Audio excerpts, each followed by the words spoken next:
Então, vamos lá. A primeira questão vai dizer assim pra gente. Oi, oi, testando o microfone. Então tá, vamos lá. Primeira questão vai dizer assim pra gente. O plano Schlieffen, nomeado em homenagem ao seu idealizador, Conde Schlieffen, foi uma estratégia militar implementado pela Alemanha no início da Primeira Guerra Mundial. Assinar a afirmativa que apresenta corretamente os objetivos do plano Schlieffen. Gente, vamos entender uma paradinha aqui. Primeira Guerra Mundial, é, a Alemanha ela tinha um plano, que de certa forma foi até um pouco parecido com o plano dela da Segunda Guerra, que foi a seguinte: a, a gente precisa atacar, a gente vai atacar. Por onde que a gente começa a atacar? O plano Schlieffen, ele vai trazer uma ideia de vamos atacar primeiro o lado ocidental, que é o lado mais forte. Então, deixa eu pegar aqui para mostrar para vocês o mapa da Europa 1911, pode ser. Aqui, ó. Aqui a gente consegue ver bem. Ó, Primeira Guerra Mundial, a gente está falando de Império Alemão, Itália e Áustria-Hungria contra França, Grã-Bretanha ou Inglaterra e Império Russo. Trio, tríplice, entente, tríplice, aliança. Então, qual que foi a ideia da Alemanha? A Alemanha precisava lutar. De que forma que ela entra? Ela ataca primeiro os mais fortes. Então, o mais forte do lado dela é a França. Então, qual que é a ideia da Alemanha? Vou primeiro tomar a França. Mas de que forma que ele faz esse ataque? Que aí é a ideia do nome desse cara. Ao invés de eu entrar por essa região aqui, que era a região aqui de Alsácia e Lorena, ele entra pela Bélgica. Aqui, ó. Esse paísinho rosa. Ele entra por aqui e ataca e vai diretamente em Paris. Só que o que ocorreu? Quando eles fazem esse ataque, é, teve uma resistência, e aquela guerra que era para ser uma guerra rápida começa a demorar. E o que que eles fazem? Ao invés de simplesmente lançarem mais soldados ou coisas do tipo, eles fizeram trincheiras. Então, ó, então, a Primeira Guerra Mundial também é conhecido como Guerra de Trincheira. Olha aqui, ó. Então, eles vieram para atacar aqui na região da Bélgica. Aqui, ó. Eles vieram para atacar na região da Bélgica, ó. Essa região daqui, ó, Bélgica. Porém, eles formam trincheiras. E a trincheira vai desde norte da França até a Suíça. Então, trincheiras são buracos e ali você tinha aquilo que é chamado de terra de ninguém. Então, ficaria assim, ó. Dois buracos. Aqui, por exemplo, França, Alemanha. E o espaço entre essas duas trincheiras era chamado de terra de ninguém. E qual que era a ideia? Para você ganhar território, era você ultrapassar a terra de ninguém e tomar outro lado. Ou seja, você tá ganhando aqui, sei lá, cara, 1 quilômetro. Dias e dias e dias e dias para você ganhar 1 quilômetro. Então, a Primeira Guerra Mundial, que a ideia era de ser uma guerra rápida, a partir do plano Schlieffen, não ocorre. Não ocorre. Qual que é o plano da Segunda Guerra Mundial? O plano da Segunda Guerra Mundial é chamado de Blitzkrieg, se eu não me engano. Aqui, ó, Blitzkrieg, que é a Guerra Relâmpago. Qual que é a ideia? Enquanto o plano Schlieffen era atacar a Bélgica, o ataque relâmpago era uma tática que era, primeiro você mandava bombardeiros, depois carros pesados, tanques, depois vinha a infantaria. Ou seja, você mandava e atacava tudo muito rápido. E as cidades não tinham tempo de se prepararem. diferente aqui do plano Schlieffen, que eles se prepararam demais e houve as trincheiras, na Blitzkrieg não ocorreu isso. O ataque foi rápido e eles tomavam aquela cidade. Então, a Segunda Guerra Mundial toma praticamente a Europa inteira. Então, se a gente for ver aqui, ó,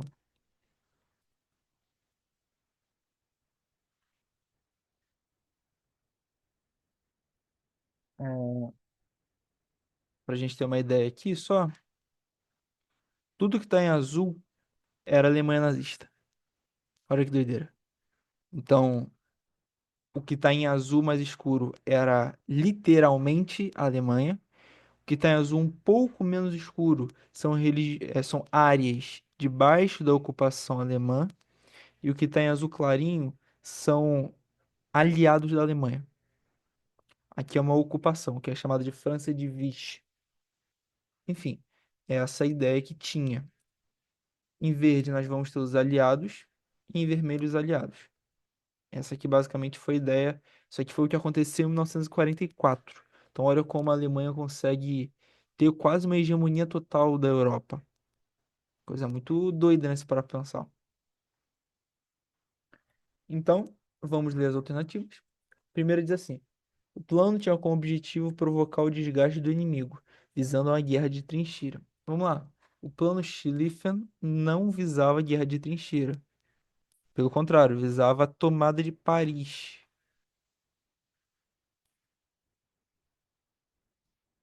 uma tomada rápida de Paris, não uma guerra de trincheiras. B. O plano tinha como objetivo prolongar o conflito, adotando a tática de empregar gradualmente as forças militares alemãs nos primeiros confrontos com a Rússia e posteriormente com a França. É o contrário. Primeiro França, depois Rússia. O primeiro era atacar a França pela Bélgica, depois atacar a Rússia. C tinha como objetivo atacar a França através da Bélgica, certo? Contornando as defesas francesas e empregando um alto investimento militar com expectativa de uma rápida vitória alemã. Verdade.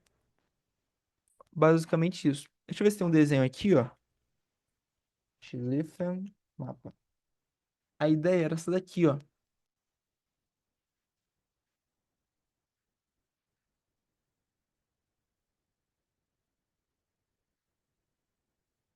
Deixa eu ver se tem aqui.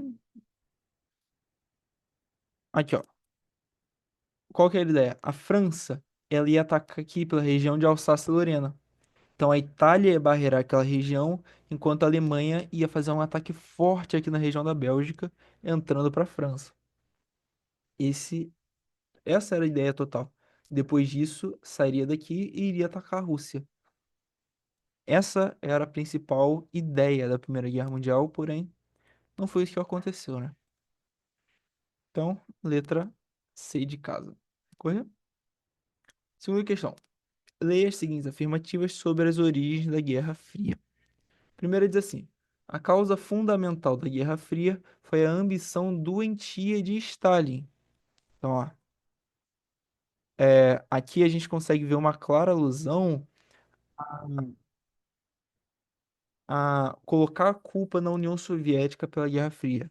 Aqui está culpando a União Soviética. Stalin era o ditador da União Soviética. Aí diz assim: a sua determinação em buscar segurança de tal modo que restava pouca ou nenhuma segurança para os demais atores da área internacional. Uma causa secundária foi o fracasso ocidental por não agir suficientemente cedo para barrar Stalin. Então aqui diz que a Stalin era o principal causador da Guerra Fria e o Ocidente é culpado, os Estados Unidos era culpado, de deixar o Stalin entrar lá. Então a culpa dos Estados Unidos está em deixar ele chegar lá. Segunda afirmativa. Guerra Fria poderia ter sido evitado somente se a União Soviética não tivesse sido possuída por convicções tanto da infalibilidade da palavra comunista, como da inevitabilidade do mundo comunista. Então, o que ele está dizendo? Que a guerra só poderia ter sido evitada se os soviéticos não acreditassem que a palavra comunista é infalível e que o mundo comunista é inevitável. Ou seja, os soviéticos acreditavam que o comunismo era a verdade. O comunismo era aquilo que era infalível e era o mundo ideal. Aqui diz que poderia ter sido evitado se eles não tivessem acreditando nisso. Porém, essas convicções transformaram um impasse numa guerra religiosa, uma tragédia de possibilidade numa necessidade. Poderíamos desejar que os Estados Unidos tivessem preservado o equilíbrio e a proporção dos primeiros anos da Guerra Fria, e não tivesse sucumbido com o tempo às suas próprias formas de justiça própria. Mas a mais racional das políticas americanas dificilmente poderia ter sido evitado na Guerra Fria. Então aqui é outra crítica, de certa forma, à União Soviética, sobre como que foi um impasse se tornou uma guerra praticamente religiosa. Então, virou questão de quase religião o comunismo para eles. Então, e a última afirmativa diz assim: especialmente depois da criação e utilização da bomba atômica, a atitude dos Estados Unidos deixou aos soviéticos apenas uma opção: ou aquecer as propostas estadunidenses, ou ser confrontado com poder e hostilidade. Ou seja, ou ceder ou atacar. Foi a decisão dos Estados Unidos empregar o seu novo e impressionante poder de acordo com a tradicional política de portas abertas, que cristalizou a Guerra Fria. Também é chamada de política de boa vizinhança. Dizer isso não significa que os Estados Unidos iniciaram ou causaram a Guerra Fria. A verdadeira questão é muito mais sutil. Qual lado comprometeu o seu poder com políticas que endureceram as tensões? Os Estados Unidos tiveram, de 1944 a pelo menos 62, uma vasta preponderância de poder real e potencial em relação à União Soviética. Então aqui coloca, de certa forma, um pouco mais a culpa nos Estados Unidos. Aí diz assim, a cenário alternativa que menciona corretamente as diferentes interpretações do evento histórico. Trecho 1 atribui à União Soviética a responsabilidade pelo início da Guerra Fria. Verdade. Trecho 1 diz isso claramente aqui, ó. A causa fundamental foi o Stalin. Stalin era o ditador da União Soviética. Devido às políticas expansionistas influenciadas pelo marxismo. Verdade. Entretanto, enquanto no trecho 2 e 3 enfatizam o imperialismo estadunidense. É falso. Aqui não está falando principalmente dos Estados Unidos, mas novamente da União Soviética. Fala um pouquinho dos Estados Unidos aqui embaixo, porém ele diz que o que vai gerar principalmente a Guerra Fria vai ser a União Soviética. Ou seja, essa aqui está errada. Seguinte, os trechos 1 e 2 acreditam que a ideologia soviética provocou uma resposta dos Estados Unidos, dando origem à Guerra Fria, enquanto o trecho 3 destaca a agressividade da política externa norte-americana em relação aos russos. Verdade? 1 e 2 fala realmente dos Estados Unidos. E o 3 fala sobre a hostilidade americana. O que é isso? O que é hostilidade?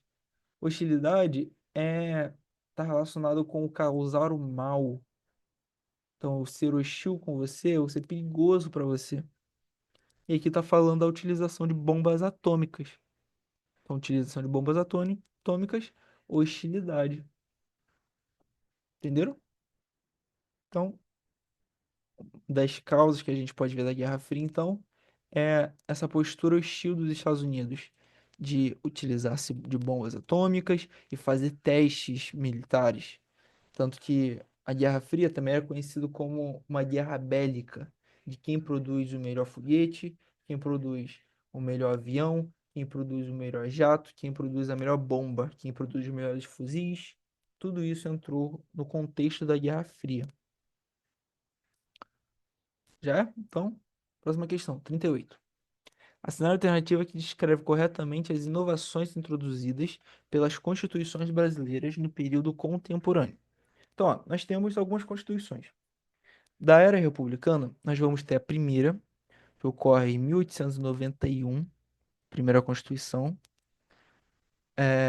Nós vamos ter a segunda, que vai ocorrer em 1934, já com Getúlio Vargas.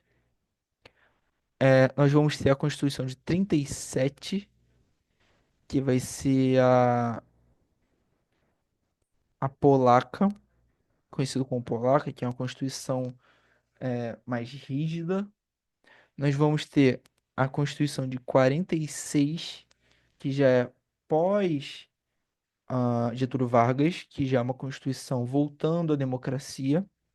Vamos ter a Constituição de 67, que vai dar início, ou melhor, o início da ditadura foi em 64, mas em 67 nós temos uma nova Constituição, que vai dar poder de fato aos militares. E vamos ter a Constituição de 88, conhecido como Constituição Popular. E ele vai trazer Constituição Cidadã. Ela vai trazer algumas melhorias em relação às outras. Mas se a gente for olhar aqui, qual das cinco alternativas está certa? Vamos lá. Ele diz que na Constituição de 34 ampliou a participação eleitoral, concedendo pela primeira vez o direito do voto aos analfabetos. Isso aqui está quase certo. 34 vai ter o voto feminino. O voto de analfabeto ainda não ocorre em 34. Aqui já foi com Getúlio Vargas. Então, em 34 não houve o direito de voto aos analfabetos, mas já houve o voto feminino e para homens acima de 18 anos letrados, que soubessem ler e escrever. B. Constituição de 37 confirmou a liberdade partidária e a independência dos poderes. Olha só, 37, lembrem disso, 37, a gente vai estar passando pela ditadura do Estado Novo, com Getúlio Vargas. Então, em 37, não havia liberdade partidária, muito menos independência do legislativo e judiciário. Não havia-se isso. Era uma ditadura. Então, falso também. Constituição de 46, então, já é o fim da ditadura, do Estado Novo e volta para o poder democrático. Estabeleceu a legalidade da pena de morte para punir determinados crimes e eleição direta para cargo de presidente. Ó, isso aqui ocorre na Constituição de 37, a polaca. Não ocorre em 46. 67. Suprimiu o Congresso Nacional, até que é verdade, e reforçou o poder do judiciário? Não. Poder do executivo. Lembrando, quais são os três poderes? Executivo, que é o presidente, governador e prefeito. Judiciário, juízes, procuradores, STF, é o poder judiciário. E vamos ter o poder legislativo, que vamos ter na esfera municipal. Os vereadores, na esfera estadual. Os deputados estaduais, na esfera nacional ou federal, nós vamos ter os senadores e os deputados federais. Esse é o poder legislativo. Eles que fazem as nossas leis. Por fim, então só pode ser a 88. Reduziu 4 horas semanais. Verdade, antigamente era 48 horas semanais. Eles reduzem para 44. Então, por exemplo, hoje você trabalha segunda a sexta por 8 horas e sábado por 4 horas. Antigamente não era assim. Era 8 horas de segunda a sábado. E garantiu o direito à greve e à liberdade sindical. Verdade, por isso é conhecido como Constituição Cidadã.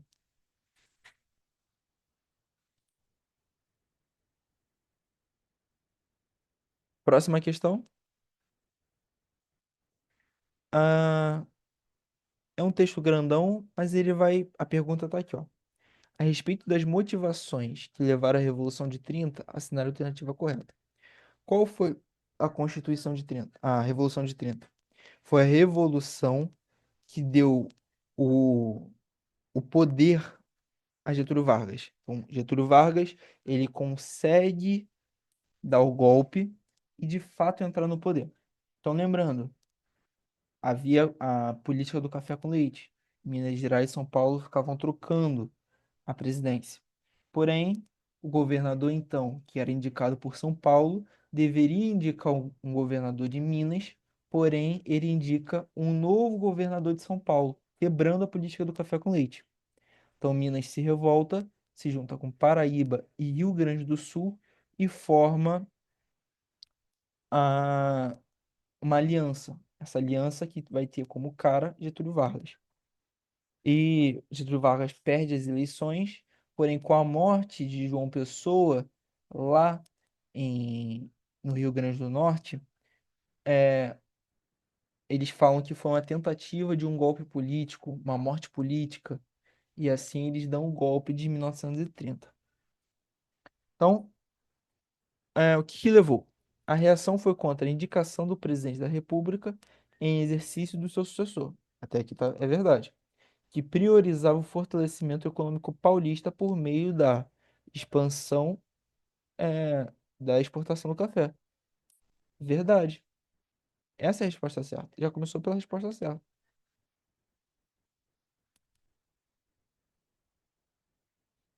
Café com leite, Minas e São Paulo. Então, essa é a ideia aqui. Não foi setor popular, não foi reforma eleitoral,